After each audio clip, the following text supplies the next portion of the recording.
मुसलमान लड़ेंगे। जब तक ये कानून वापस नहीं होगा हम चैन से इत्मीनान के साथ बैठेंगे नहीं, बल्कि हम पूरी ताकत के साथ पूरी कुव्वत के साथ लड़ते रहेंगे। जब तक इंशाअल्लाह हमारे जान में जान बाकी रहेगा हमारा हक हम हासिल करके रहेंगे। ये अल्लाह की धरती है,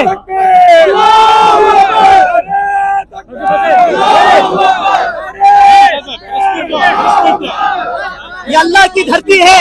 अल्लाह ने अपने पाकीज़ा पैगंबरों को भेजा, हमारे नबी हजरत मोहम्मद सल्लल्लाहु अलैहि वसल्लम को भेजा, और वो उसका नाम लेने वाला हम लोग हैं, और कुरान पर अमल करने वाले हम हैं, नबी के बताए हुए तरीके पर जिंदगी गुजारने वाले हम हैं। इंशाअल्लाह जब तक अल्लाह के नबी का दीन दुनिया में बाकी रहेगा, अल्लाह अल्लाह करने वाला बाकी रहेगा, इंशाअल्लाह दुनिया में कोई कानून नहीं चलेगा। कानून चलेगा तो सिर्फ अल्लाह का चलेगा, मुहम्मदुर रसूलुल्लाह का चलेगा, कुरान और हदीस का और शरीयत का चलेगा। उसके खिलाफ अगर इस्लाम के बारे में मुसलमानों के ताल्लुक जितने भी कवानीन बनाते जाए हम उसको कबूल नहीं करेंगे, नहीं करेंगे, नहीं करेंगे। ఆంధ్ర రాష్ట్ర ప్రజలందరికీ నమస్కారం। ఆంధ్ర రాష్ట్ర ప్రజలు మన రోడ్ల మీదకి రావడం కారణం అదొక చంద్రబాబు నాయుడు గారే।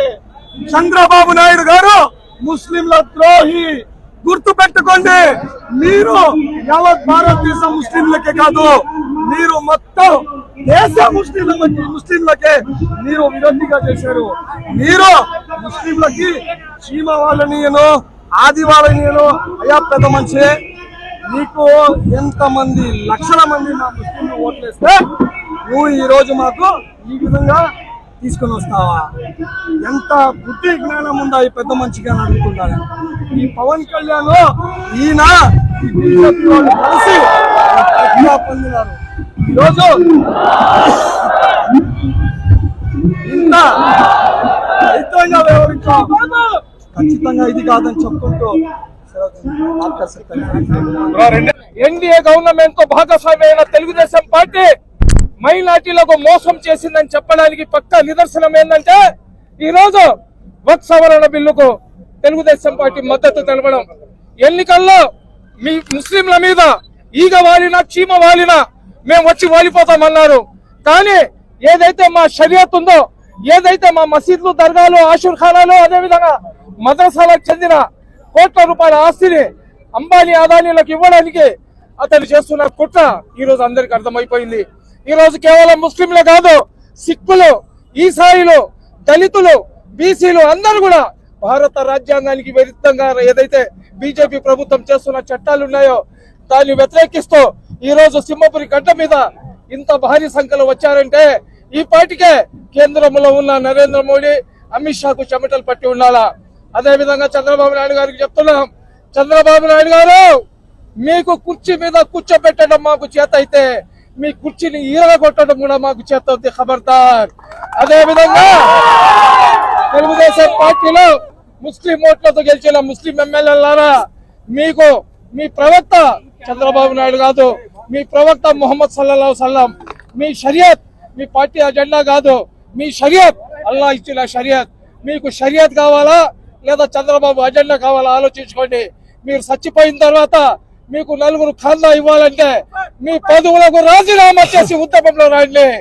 మేము ఒకటే చెప్తున్నాం, ముస్లిం అనేవాడు కఫన్ తలకు పెట్టుకొని వెళ్తాడు, మా ప్రాణాలైనా ఇస్తాం, ఎవరికి అల్లాహకు తప్ప ఎవరికి భయపడము। హిందూ, ముస్లిం, దళిత, క్రైస్తవులను కలుపుకొని అన్ని రాజకీయ పార్టీలను కలుపుకొని మా హక్కులను మేము సాధించుకోవడానికి పోరాటం చేస్తాం। ఈ రోజు చూడండి, సింహపురి గడ్డ ఉద్యమాల గడ్డ అని ఊరికే చెప్పరు, ఈ రోజు YCP, Telugu Desam, Congress, communist, Bahujan Samaj party, ఉభయ కమ్యూనిస్ట్ పార్టీలు, మా ఆలింలు, మా ఉలేమాలు, మా యువకులు, మా యువతరం అన్ని ఏరియా నుంచి సర్దార్జీ చూడండి, సర్దార్జీ, మా దళిత సోదరుడు వీళ్ళందరూ కూడా, మా బీసీ సోదరులు వీళ్ళందరూ కూడా వచ్చారు। వీళ్ళందరూ వచ్చింది ఎందుకంటే ఏదైతే ముస్లింలకు ఖురాన్ పవిత్రం, అదేవిధంగా హిందువులకు భగవద్గీత, క్రైస్తవులకు బైబిల్, కానీ భారతీయులకు రాజ్యాంగం అనేది చాలా గొప్పది। రాజ్యాంగాన్ని కాపాడడానికి మనం అందరం కూడా మా ప్రాణత్యాగం చేస్తాం, మా ప్రాణత్యాగం చేస్తాం। అల్లాహు అక్బర్। नारे तकबीर, जय जय बाजू पिला लो। नारे तकबीर, नारे तकबीर, नारे तकबीर, नारे तकबीर। We want justice, we want justice, we want justice, नारे तकबीर।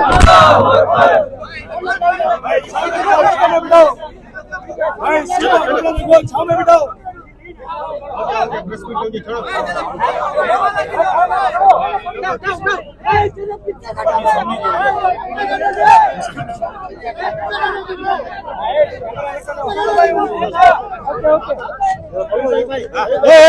पेट्टू पेट्टू पेट्टू। मैं पंजाब से बिलोंग करता हूँ। मैं आज सभी मुस्लिम भाइयों की सपोर्ट में आया हूँ। जो काले कानून मोदी, अमित शाह ये सब संसद में बैठ के पास कर रहे हैं, ये काले कानून सारे वापस होने चाहिए।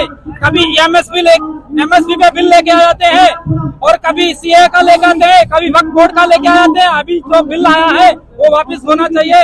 मेरी सबसे ये अनुरोध है सरकार से कि ये बिल वापस लिया जाए, नहीं तो ये विरोध आगे और भी चलेगा। धन्यवाद। కేంద్ర ప్రభుత్వం తెచ్చినటువంటి ఈ వక్ఫ్ సవరణ చట్టానికి వ్యతిరేకంగా అఖిల భారత సంఘాలు ఏదైతే జమితే ఉలమా హింద్ అదే విధంగా ముస్లిం పర్సనల్ లా బోర్డ్ పిలుపు మేరకు దేశ వ్యాప్తంగా ధర్నాలు నిర్వహిస్తా ఉన్నారు. ఇందులో భాగంగా నెల్లూరు నగరంలో జేఏసీ వారి ఆధ్వర్యంలో అన్ని సంఘాలకు అంటే ముస్లిం సంఘాల వారు అందరూ కలిసి జేఏసీగా ఏర్పడి ఈ రోజు ఈ యొక్క నల్ల చట్టాలకు వ్యతిరేకంగా పోరాటం చేస్తా ఉన్నారు. ఇందులో ప్రధానమైనటువంటి అభ్యంతరకరమైనటువంటి మరీ దారుణమైనటువంటి చట్టం ఏదైతే ఉందో, ఏదైతే వక్ఫ్ బై యూజర్ ఎవరైతే అందులో ఉంటారో వారికే ఆ ప్రాపర్టీ అని చెప్పి, అదే విధంగా వక్ఫ్ ఏదైతే దానం చేయాలనుకుంటారో వారు 5 సంవత్సరాల పాటు ముస్లిం ప్రాక్టీస్ చేసి ఉండాలి. అంటే గడ్డం వదిలి టోపీ పెట్టి 5 పూటల నమాజ్ చదివి అదే విధంగా రంజాన్ లో రోజాలు పాటించి 5 సంవత్సరాల పాటు నేను ముస్లిం అని చెప్పి సర్టిఫికెట్ ఇస్తేనే వారు వక్ఫ్ బోర్డుకి దానం చేసే చట్టం తీసుకుని వచ్చారు. ఇది ఎక్కడి దారుణం? ప్రపంచంలో ఇలాంటి దారుణం ఎక్కడ ఉండదు. ఏ మతస్థుడైనా ఇంకొక మతం వారికి దానం చేయవచ్చు, వాళ్ళ ఆస్తులు ఇవ్వచ్చు. దేవుడి మీద ఇచ్చే ఈ యొక్క ధర్మపరమైనటువంటి ఈ కార్యక్రమం. అదే విధంగా ఈ యొక్క వక్ఫ్ సవరణ చట్టంలో ఎవరైతే వక్ఫ్ ట్రిబ్యునల్ ఉంటుందో ఆ ట్రిబ్యునల్ ని తీసేసి, ఎందుకంటే అన్ని శాఖలకు ప్రత్యేక ట్రిబ్యునల్స్ ఉంటాయి. అదే ఆర్టీసీకి ఉంటుంది, ఫారెస్ట్ కి ఉంటుంది, ఇతర ప్రభుత్వ పరమైనటువంటి శాఖలకు ఆ ట్రిబ్యునల్ ఉంటుంది. ఏదైనా రెవెన్యూ వారు ఆ భూమిని ఆక్రమిస్తే ఈ ట్రిబ్యునల్ లోకి అది వెళ్లి ఈ యొక్క తీర్పుని ఇచ్చి ఇది ఎవరిదో తెలుస్తుంది. ఆ విధంగా రెవెన్యూ వారే ఎన్నో ఆక్రమణలు చేస్తున్నారు.